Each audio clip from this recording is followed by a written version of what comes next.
Bismillahirrahmanirrahim. Kita bacakan kitab sholat dan doa penyusun Megah Tinambun, penerbit Checklist Perumnas 1 Bekasi, Jawa Barat. Kita masuk bab sholat. Dalil sholat dalam Al-Quran dan hadis. Kita bacakan artinya saja. Maka apabila kamu telah menyelesaikan sholatmu, ingatlah Allah di waktu berdiri, di waktu duduk, di waktu berbaring. Kemudian apabila kamu telah merasa aman, maka dirikanlah sholat itu sebagaimana biasa. Sesungguhnya salat itu adalah kewajiban yang ditentukan waktunya atas orang-orang yang beriman. Quran surat An-Nisa surat keempat ayat 103. Berikutnya sebuah hadis yang artinya, perintahlah anak-anakmu untuk menjalankan sholat pada waktu mereka berumur 7 tahun. Pukullah mereka jika melalaikan sholat pada waktu mereka berumur 10 tahun, dan pisahkanlah tempat tidur mereka. Hadis riwayat Abu Dawud. Pengertian sholat. Sholat secara bahasa artinya doa, sedangkan secara istilah artinya ibadah kepada Allah yang berbentuk ucapan dan perbuatan, dimulai dari takbir dan diakhiri dengan salam. Mendirikan sholat maksudnya adalah mengerjakan sholat secara lahir dan batin. Secara lahir maksudnya adalah menyempurnakan rukun, wajib, dan syarat-syarat sholat. Sedangkan secara batin maksudnya adalah menghadirkan hati saat sholat dan merenungi apa yang diucapkan dan dikerjakan. Syarat sah sholat: 1. Islam. 2. Balik dan berakal. 3. Suci badan dan tempat. 4. Menutup aurat. 5. Menghadap kiblat. Dan 6. Telah masuk waktu sholat. Rukun sholat: 1. Niat. 2. Takbiratul ihram. 3. Membaca Al-Fatihah. 4. Rukuk. 5. Iktidal. 6. Sujud. 7. Duduk di antara 2 sujud. 8. Duduk tasyahud akhir. 9. Membaca tasyahud akhir. 10. Membaca sholawat Nabi. 11. Membaca salam. 12. Tertib. Berikutnya dalil-dalil mengenai keutamaan sholat wajib. Surat Al-Ankabut surat ke-29 ayat 45, yang artinya, sesungguhnya sholat itu mencegah dari perbuatan keji dan mungkar. Kemudian hadis riwayat Bukhari dan Muslim yang artinya, dari Abu Hurairah radhiyallahu an, ia berkata, aku pernah mendengar Rasulullah sallallahu alaihi wasallam bersabda, bagaimana menurut kalian jika di depan pintu rumah seseorang dari kalian ada sebuah sungai yang mengalir, lalu dia mandi padanya 5 kali dalam sehari semalam? Adakah daki atau kotoran yang masih menempel di tubuhnya? Para sahabat menjawab, tentu tidak ada sedikit pun daki atau kotoran yang menempel di tubuhnya. Beliau bersabda, seperti itulah perumpamaan sholat 5 waktu, yang dengannya Allah akan menghapus dosa-dosa kalian.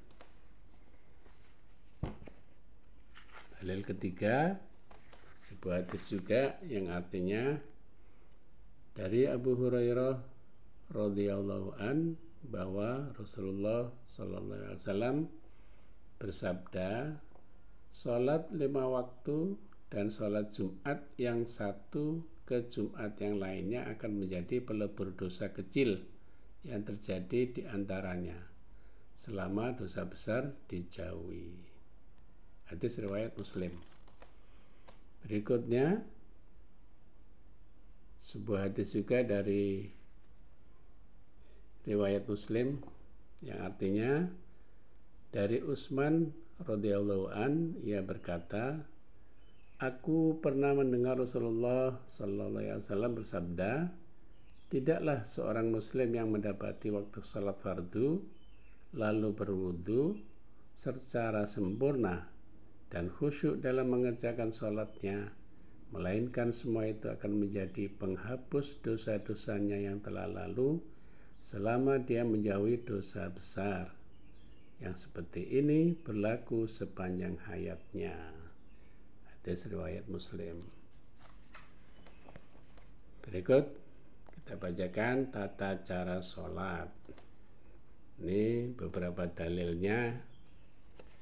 Kita langsung menuju urutan sholatnya. Pertama, menghadap kiblat, lalu berniat dalam hati. Kemudian takbiratul ihram di posisi berdiri, lalu mengangkat tangan dan mengucapkan Allahu Akbar. Lalu tangan bersedekap seperti gambar, mata memandang tempat sujud. Lalu keenam, membaca doa iftitah. Bunyinya ini, Allahumma ba'id baini wa baina khotoyaya kama ba'adta bainal masyriqi wal maghrib. Allahumma nakkini min khotoyaya kama yunaqqas thawbul abyadu minad danas.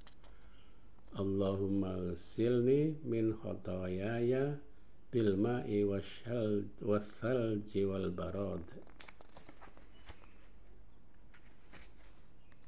Ada juga pilihan doa iftitah lain, yaitu Allahu Akbar walhamdulillahi katsira wa subhanallahi bukrata wa asila. Ada juga pilihan iftitah lain, wajjahtu wajhiya lilladzi fataras samawati wal arda hanifan muslima wa ma ana minal musyrikin. Inna sholati wa nusuki wa mahyaya wa mamati lillahi rabbil alamin la syarika lahu wa bidzalika umirtu wa ana minal muslimin. Itu 3 pilihan doa iftitah. Kemudian kita lanjutkan dengan membaca ta'awudz dalam hati ya. A'udzubillahi minasyaitonirrajim. Itu ringkasnya, bisa dipanjangkan a'udzubillahi minasyaitonirrajim min hamzihi wa nafthihi wa nafthih. Tapi yang umum cukup a'udzubillahi minasyaitonirrajim. Lalu kita membaca basmalah. Bismillahirrahmanirrahim. Ini kalau salat sendiri ya cukup dalam hati atau bisik-bisik. Kalau jadi imam tentu dibunyikan ketika salat maghrib, isya dan subuh. Berikutnya kita baca Al-Fatihah. Bismillahirrahmanirrahim. Alhamdulillahi rabbil alamin. Ar-Rahmanir-Rahim. Maliki yaumiddin. Iyyaka na'budu wa iyyaka nasta'in. Ihdinas siratal mustaqim. Siratal ladzina an'amta 'alaihim ghairil maghdubi 'alaihim waladdallin. Amin. artinya.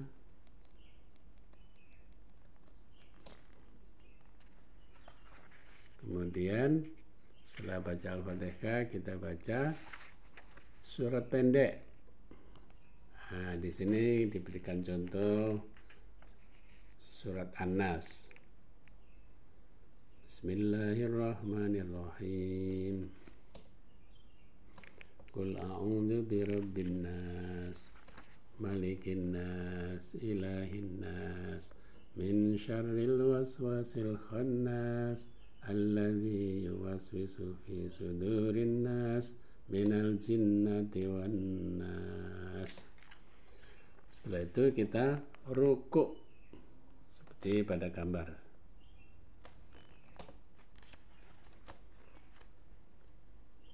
Doa pada saat rukuk, Subhana rabbiyal azim, dibaca 3 kali, Subhana rabbiyal azim, Subhana rabbiyal azim.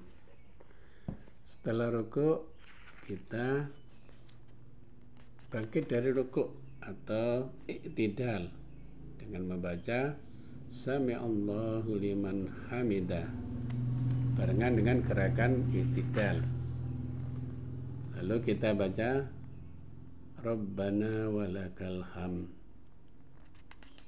Setelah i'tidal berdiri, kita lalu sujud seperti pada gambar. Pada saat sujud kita membaca Subhana rabbiyal a'la 3 kali, Subhana rabbiyal a'la, Subhana rabbiyal a'la. Setelah itu kita duduk di antara 2 sujud seperti pada gambar dengan membaca Rabbighfirli warhamni wajburni warfa'ni wahdini wa'afini warzuqni.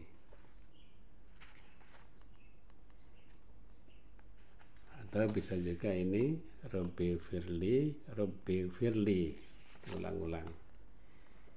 Atau yang ketiga ini Allahumma firli warhamni wa'afini wahdini warzuqni. Ada beberapa pilihan. Atau berikutnya ini juga Allahumma firli warhamni wajburni warfa'ni wahdini warzuqni. Setelah duduk di antara 2 sujud, kita bangkit dari sujud lalu mengulang sebagaimana rakaat pertama. Setelah kita ulang sampai pada sujud yang kedua, kita lakukan duduk tasyahud awal atau tasyahud pertama seperti pada gambar. Lihat kakinya sama telunjuknya.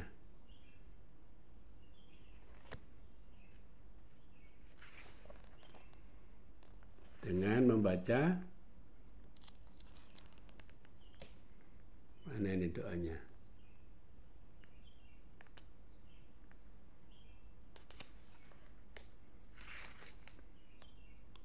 Oh, ini bacaan doa tasyahud pertama. At-tahiyatul mubarakatus salawatut thayyibatu lillah. Assalamu alayka ayyuhan nabiyyu wa rahmatullahi wa barakatuh. Assalamu alayna wa ala ibadillahi shalihin. Asyhadu an la ilaha illallah wa asyhadu anna muhammadar rasulullah. Ini beberapa artinya. Itu dari tahiyat pada tasyahud pertama. Nanti ketika terakhir, kita tentu duduk terakhir dengan membaca tasyahud akhir atau tasyahud kedua.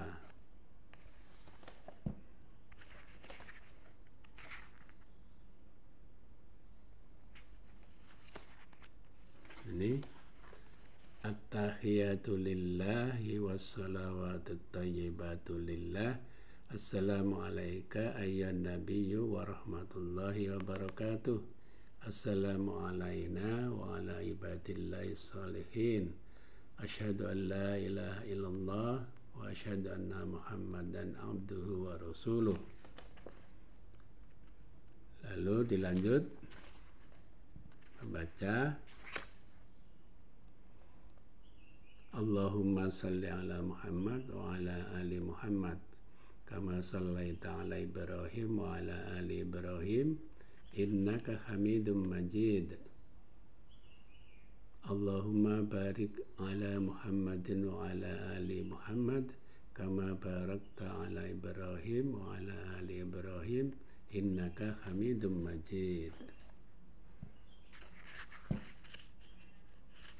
Setelah itu kita lakukan gerakan menoleh ke kanan, yaitu salam dengan membaca Assalamualaikum warahmatullahi wabarakatuh. Kemudian salam ke kiri juga dengan membaca Assalamualaikum warahmatullahi wabarakatuh. Nah, berakhir sudah tata cara sholat kita. Ada sebuah catatan di sini bahwa kalau orang sakit yang ngambil posisi yang paling mudah, diusahakan memang berdiri bila mampu, atau duduk, atau berbaring kalau memang berat. Bahkan bila perlu telentang kalau memang tidak bisa duduk, bahkan berdiri. Bahkan gerakan pun ketika telentang ya cukup dengan isyarat mata. Hanya saja kakinya diarahkan ke arah kiblat. Ada catatan juga yang penting ini, makruh sholat di depan hidangan dan menahan kencing atau buang air besar. Ini ada sebuah hadis riwayat Bukhari dan Muslim yang artinya tidak sempurna sholat ketika makanan sudah terhidang dan ketika seseorang menahan kencing atau buang air besar. Jadi prioritas tetap kalau waktu makan ya makan, ketika waktu buang air besar atau hajat kecil ya segera dilakukan lebih dulu supaya sholatnya khusyuk. Terima kasih. Alhamdulillahirabbil alamin.